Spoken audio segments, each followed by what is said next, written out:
Bueno, continuamos con la exposición. Es el turno ahora de Liliana D'Angeli, que nos va a dar el tema Proyectar y habitar, regulaciones y significados. Te presento a Lili. Bueno, Dale. ella es arquitecta y especialista en lógica y técnica de la forma, de la FADU-UBA. Es docente e investigadora de morfología general, arquitectónica, urbana y teoría del habitar. Codirige el Centro de Investigaciones del Habitar del Instituto de la Espacialidad Humana de la FADU-UBA.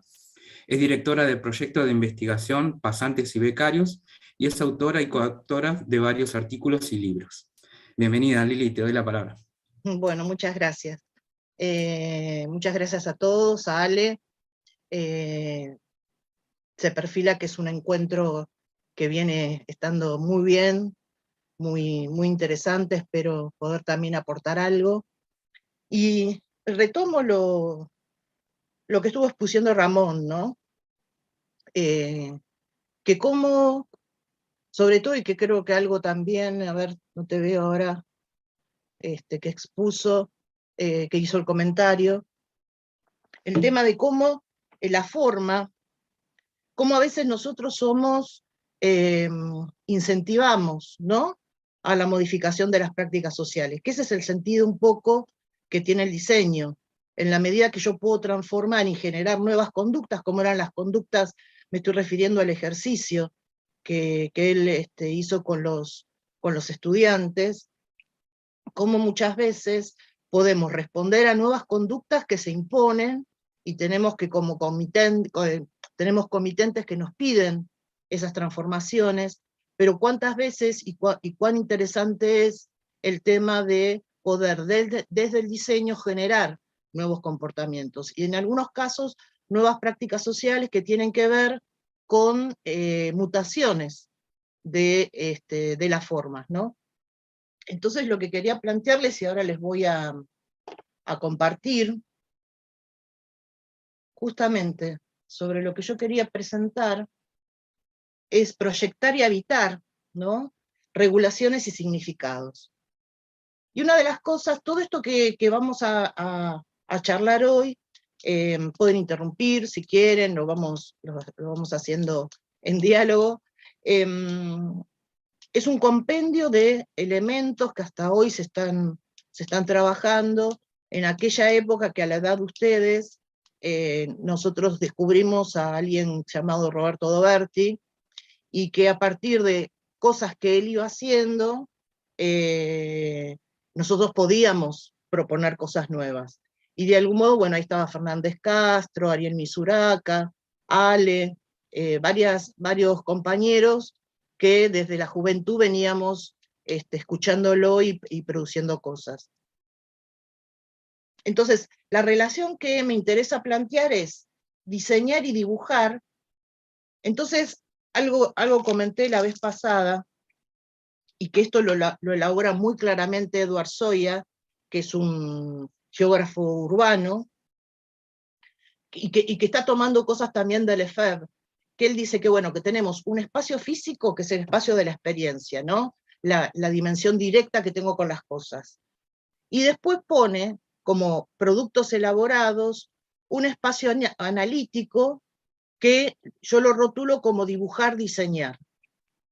Ahora lo vamos a ampliar. Y el otro par, diseñar, habitar, al que le vamos a rotular espacio social. Entonces me gustaría desarrollar un poquito eso. Entiendo que dibujar y diseñar nos estamos ateniendo a procesos de conocimiento académico del espacio. Es como, mucho pasa esto en antropología, ¿no?, que la vivencia del otro. Hay, para mí, una concepción de espacio que no necesariamente tiene que ser la concepción que tiene el otro. Y esto tiene que ver mucho también con los estudios que se hacen en antropología, y también con un montón de casos, tiene mucho que ver también con la sociedad del control que hablaba Alejandro, que en muchos casos hay preconcepciones que yo establezco que son como únicas y naturales, ¿no? estas preconcepciones únicas únicas y naturales se establecen como verdades y no necesariamente son compartidas por el otro. Entonces, lo que nos ocurre acá es que hay un corpus de conocimiento de los profesionales del diseño, de los profesionales que tienen que ver con el proyecto, y que a este le vamos a llamar espacio analítico, y lo reconozco como un proceso de conocimiento regulado, nos cuenta de la formación asumida por los y las profesionales del diseño, es la estructura de pensamiento vigente en el ámbito académico-analítico. ¿Se acuerdan que la vez pasada poníamos como los dos sistemas de carácter social fundantes de la civilización, que era el sistema del habitar y el sistema del hablar? En el caso del sistema del hablar, para nosotros como lenguaje, es todo el tema del dibujo. Nos expresamos a través de formas. Esas formas, ese lenguaje, condiciona las ideas y condiciona las posibles producciones que podamos hacer desde ellos.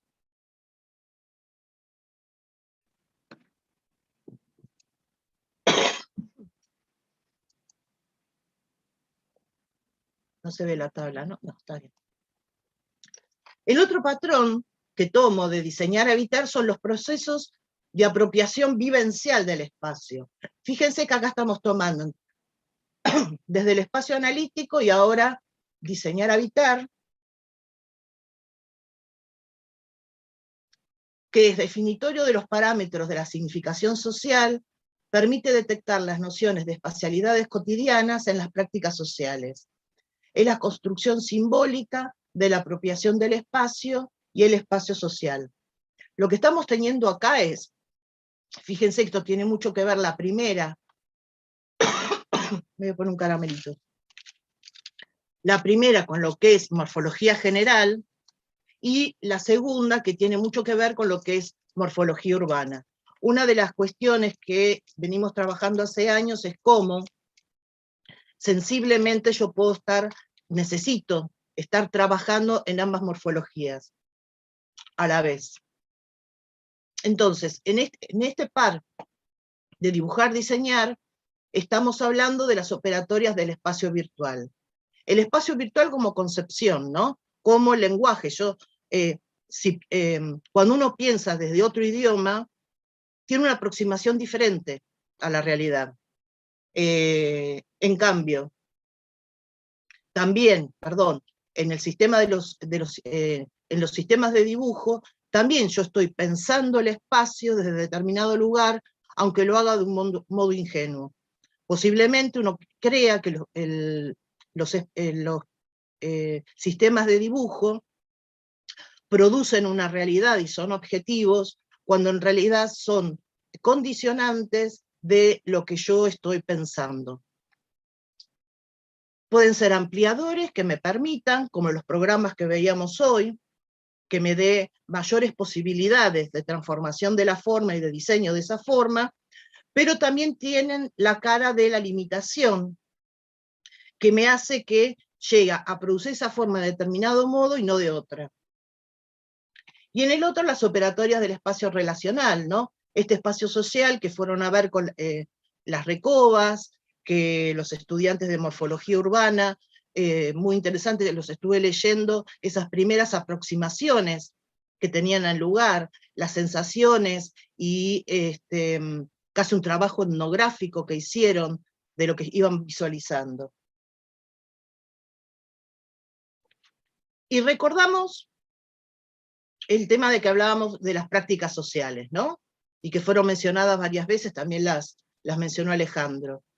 Las prácticas sociales, lo recordamos, ¿no? Son aquellas organizaciones de actividades que una comunidad convalida, reconoce y ejercita. Las prácticas sociales son las que califican, determinan y construyen lo que para una comunidad será lo real, lo verdadero y lo útil. Las prácticas sociales están enmarcadas y organizadas por los sistemas del hablar y del habitar. Acá teníamos esto que yo les hablaba, ¿no? Del sistema del hablar, que en nuestro caso todo esto son los sistemas de dibujo, y en el sistema del habitar, que es la apropiación del espacio, que a la vez somos habitantes y somos proyectistas de ese habitar. Todas las formas que diseñemos van a tener como componente, no son esculturas, el elemento del habitar. Y algo muy definitorio es que la forma es ejercida a través de 3 prácticas sociales. Es como podríamos hablar de nuestro universo, ¿eh? Que las prácticas serían dibujar, proyectar y habitar. Y fíjense esta relación, ¿no? Que después la vamos a completar, por eso estoy poniendo puntos suspensivos también acá al final, ¿no? Dibujamos para proyectar y proyectamos para habitar. Entonces a Alejandro le interesaba que explicara los niveles estructurales de las prácticas sociales. Toda práctica social tiene 3 niveles que se superponen y que hacen que yo lo ejerza, pero a veces de modo inconsciente y a veces de modo consciente, ¿no? Cuanto más pueda descubrir el nivel de conciencia respecto de las acciones que realizo, mayor beneficio estético, productivo, de asociación, de relación voy a tener. Estos 3 niveles estructurantes de las prácticas sociales son el nivel normativo, el nivel justificativo y el nivel significativo. Esto estamos hablando de que todas las prácticas sociales, o sea que el dibujar tiene estos 3 niveles, el proyectar lo puedo leer de estos 3 niveles, y el habitar también puedo leerlo desde estos 3 niveles. Entonces, el nivel normativo, ¿no? Yo les pido que, por ejemplo, vayan pensando, ya podemos ir pensando en el tema de nuestro lenguaje, que son los sistemas de dibujo. Pero yo podría estar pensando de cómo se realiza esta clase. O sea, todo el universo de prácticas sociales que hacen a nuestra cultura. Cuando yo me paro en el nivel normativo que quiero analizar, desde el nivel normativo, estamos respondiendo a la pregunta ¿cómo se hace? El valor emergente es la acción. Si yo tengo que hacer una perspectiva, voy a tener un montón de normas que me permiten cómo hacer esa perspectiva. Decimos que el valor emergente es la acción, no nos resulta evidente que su ejercicio esté reglado, lo que se dice o se hace cuando se participa en ella es simplemente apropiado a su fin, natural y espontáneo. Nos tuvimos a partir de la pandemia que acomodarnos a las normativas, por ejemplo, de la enseñanza virtual. Pero en algunas prácticas hay normas tan expresas, explícitas, reconocidas, que asumen la forma de reglamento, ordenanzas o leyes. Un poco esto que cuestionaba, ¿no, Alejandro? Del sistema educativo, y que se mantiene también en el sistema educativo de la facultad, esa tensión y ese rendir examen cuando se realizan las entregas, ¿no? Hay todo un sistema de control que hace que estén regladas, por ejemplo, la práctica de la enseñanza-aprendizaje. El segundo nivel es un nivel justificativo, que va a responder a la pregunta ¿por qué? Y el valor emergente es la argumentación. ¿Por qué aplico la norma? ¿No? Antes decía, bueno, ¿cómo lo hago? Tengo determinadas normas, como un recetario de lo que tengo que hacer, y ahora me estoy preguntando ¿por qué lo hago? ¿Y cómo lo argumento? Desde esa justificación. Para distintas culturas y para distintas prácticas, las justificaciones resultan más eficaces y convincentes según con qué principios se aborden. Pero la justificación nunca está ausente, toda norma es justificada. Las justificaciones pueden mutar o variar, pero nunca estarán ausentes. Siempre tendrá una causa o razón por su vigencia. Normas y justificaciones pueden ser o no reconocidas, pueden ser o no conscientes, pueden no ser explícitas, pero están permanentemente estructurando a las prácticas sociales. Y acá veíamos el vínculo, ¿no?, entre nivel normativo y nivel justificativo, que existe la norma y existe la justificación. Y tenemos este que es el nivel significativo, que es el nivel que se trabaja muchísimo en morfología urbana, pero que después de esto vamos a ver cómo también es muy importante en morfología general. El nivel significativo responde a la pregunta el para qué.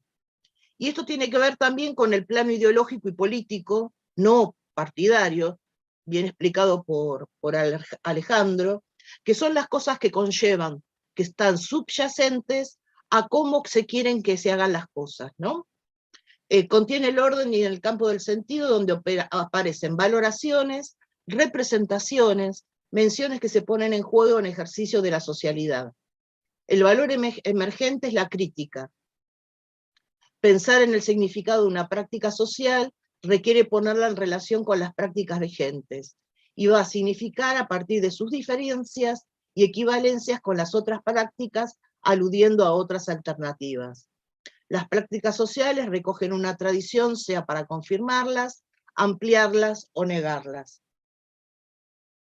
El nivel significativo es el nivel de la evocación, ¿no? El sentido que yo le estoy dando, por ahí acá faltó la palabra sentido, es el sentido que le voy dando a las actividades que voy realizando.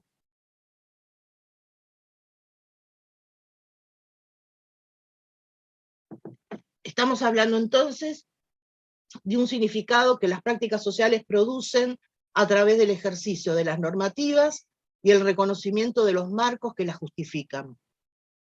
El nivel significativo posibilita la crítica, propiciando la reformulación y renovación de la norma y la justificación. En el trabajo de Ramón, lo que se estaba haciendo era un nivel crítico, ¿no?, de aquella banca común tradicional de una plaza, para reformularla y renovarla, dando lugar a otras prácticas sociales que no eran básicamente las tradicionales que esa banca tenía. Entonces volvemos a tener, ¿no?, la relación dibujar-proyectar ahora como práctica social. Y entonces, si el dibujar-proyectar lo tomamos como un vínculo dialéctico, ¿no? Modifico lo que proyecto y para proyectar modifico el dibujo. La significación referida a la noción de espacialidad propia de cada sistema gráfico es lo que me está interesando plantearles. Es como un sinceramiento intelectual respecto a cuál es la influencia que los sistemas de dibujo tienen respecto del sujeto, del objeto y de su significado. Entonces, teniendo este título, ¿no?, la significación referida a la noción de espacialidad propia de cada sistema gráfico,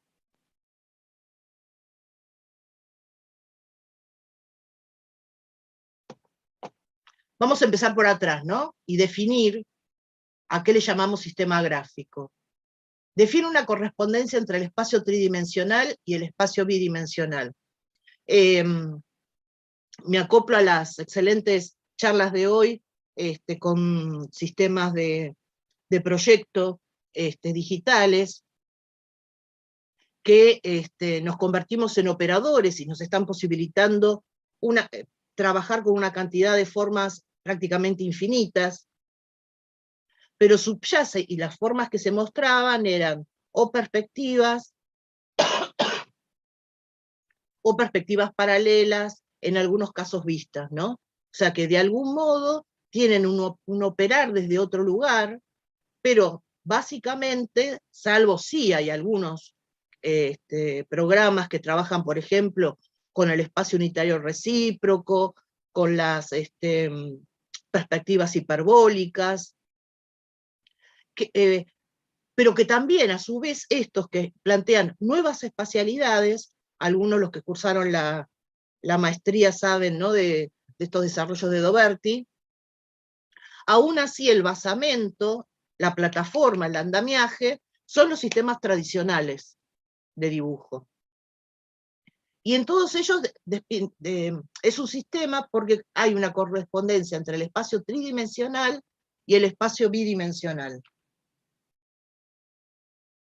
Son sistemas de carácter social, codificados, compuestos por un nivel gramatical y un nivel de producciones científicas específicas. Digamos que acá el nivel gramatical, de algún modo, lo que nos está diciendo es que, bueno, estoy teniendo esas normas de las que hablábamos antes, ¿no? Su aprehensión establece y regula una dialéctica entre el instrumento y la conceptualización del espacio, donde de acuerdo a lo que yo quiera diseñar, a lo que yo quiera proyectar, va a ser estratégico el sistema de dibujo que elija, ¿no? Como también es estratégico el sistema que me da posibilidades dentro de el repertorio de programas digitales. Por último, en lo que hace al sistema gráfico, por su carácter de instrumentos operadores del espacio, además de ser sistemas gráficos de representación, son sistemas gráficos de prefiguración. Los docentes les habrán dicho, sobre todo a los estudiantes de MG, que una de las condiciones del proyecto y una de las condiciones que tenemos los arquitectos y arquitectas, ¿no? que tenemos como meta producir formas que transformen el habitar, estamos dibujando cosas que no existen, cosas que todavía no tienen su propia realidad. Por eso muchas veces se le ponen nombre a estas cosas, ¿no? No forman parte del repertorio cotidiano. Por eso cuando estamos dibujando, no, está mal llamado sistema de representación y le deberíamos llamar sistemas gráficos de prefiguración. Y ahora nos corrimos, ¿no? Estábamos en sistema gráfico y nos pasamos a la palabra espacialidad. Y lo principal es que el espacio no es un dato, no es algo que en principio no es la concepción filosófica del vacío. El espacio es una incógnita que exige ser construida, no es algo que nos viene dado. Justamente su construcción se realiza a través de imágenes empleando los sistemas gráficos.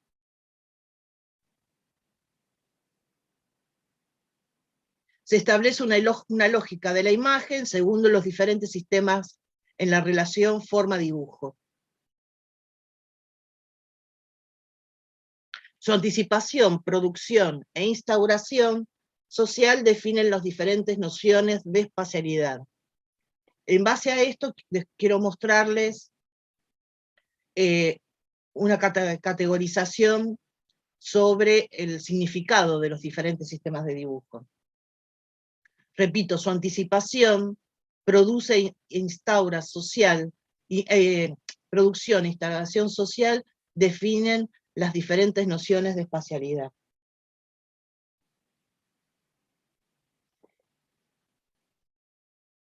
Dejé de estar en la espacialidad y ahora estoy en la significación de la espacialidad de los sistemas gráficos. Es dar cuenta de la explicación contextual, define el nivel de determinación que construye la noción de espacialidad. El valor emergente ya no es la norma ni la justificación, sino que se define a nivel de la crítica, lo que hablábamos del nivel significativo.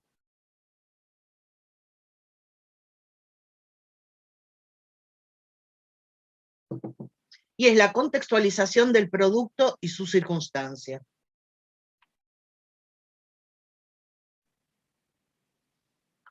Entonces lo que me interesaba mostrarles en relación a este enunciado, quedarme en el nivel de la significación y hablarles de una espacialidad significada.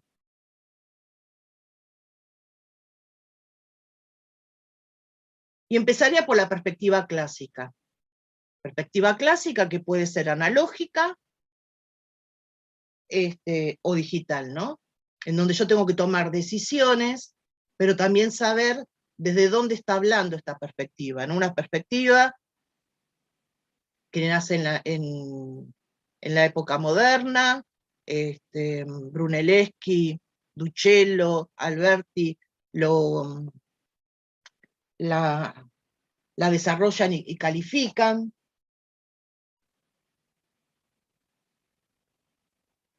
Entonces, para cada sistema gráfico voy a hablar de espacio, sujeto, objeto y significación. En la perspectiva clásica tenemos un espacio que está delimitado desde un observador. ¿Vieron cuando ustedes, sobre todo pasa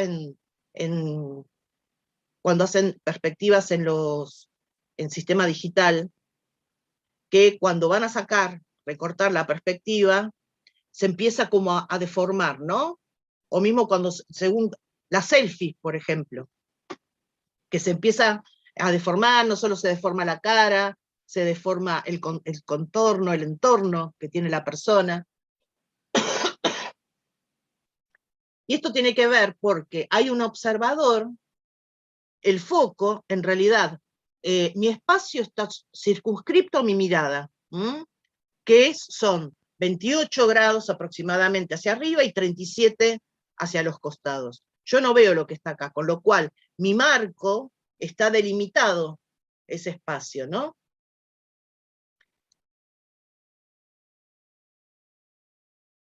Acá teníamos, como se hacía antes, ¿no? Que de por sí ya tenemos un cuadro que establece hasta dónde no se va a deformar la perspectiva.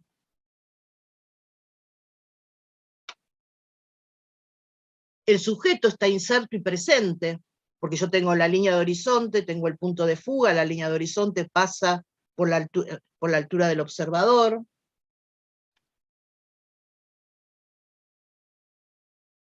Es como un espacio vivido ¿no? Pero tiene sus regulaciones. La imagen retiniana no es una perspectiva. Y la cámara saca fotos porque existe la perspectiva. Porque duplica su construcción.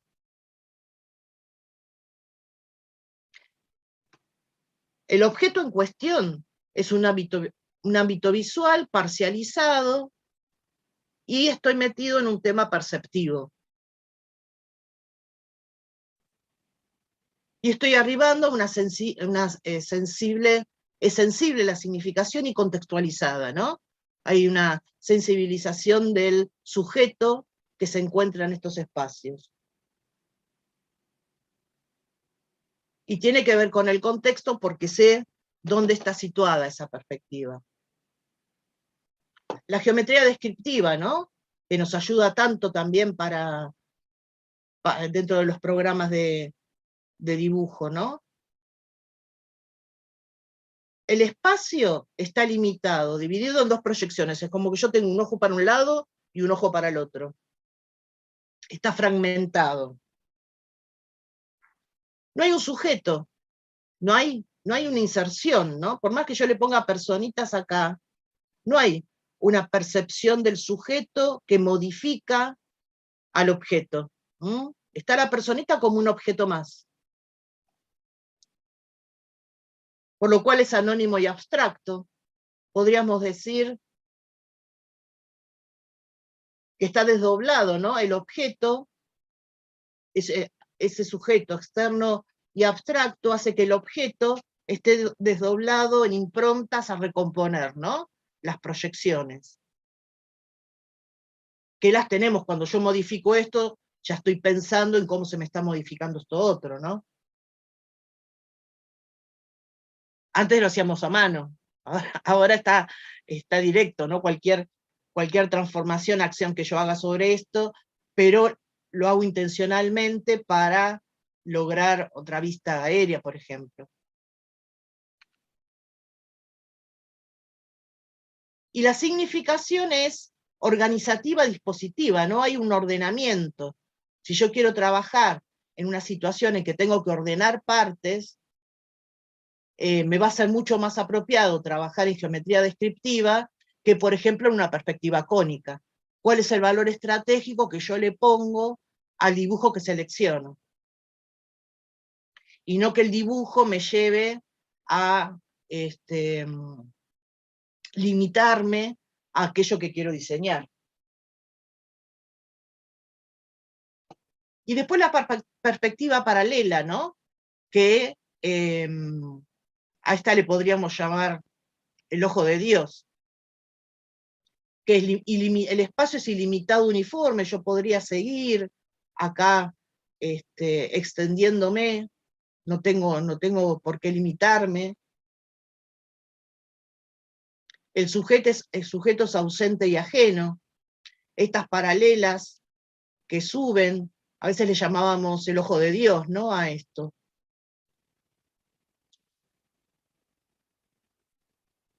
El objeto es unificado.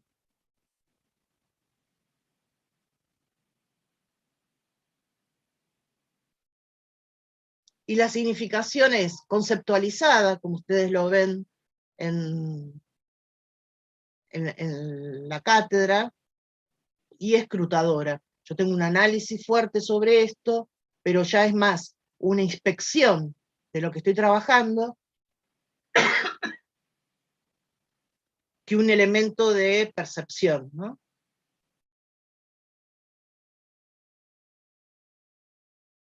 Con esto así, tenemos las 4 categorías con las que estuvimos trabajando,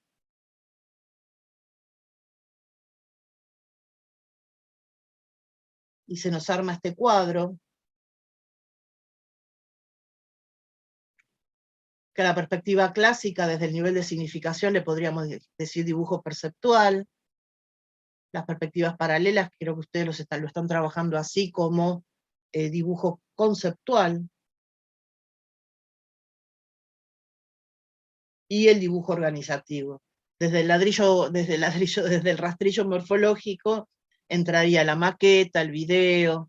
Creo que hay un elemento fundamental que se agrega a todo esto y que es el movimiento, ¿no? Cuando en el flyer de esta clase habitamos todos, habitamos juntos, habitamos siempre, habitamos en movimiento, es la fuerza que los nuevos programas de dibujo tienen para, de algún modo, desandar lo estático de todos estos sistemas de dibujo. Y volvemos a lo último, ¿no? Y con esto cierro. La forma se ejercía a través de 3 prácticas sociales: dibujar, proyectar, habitar.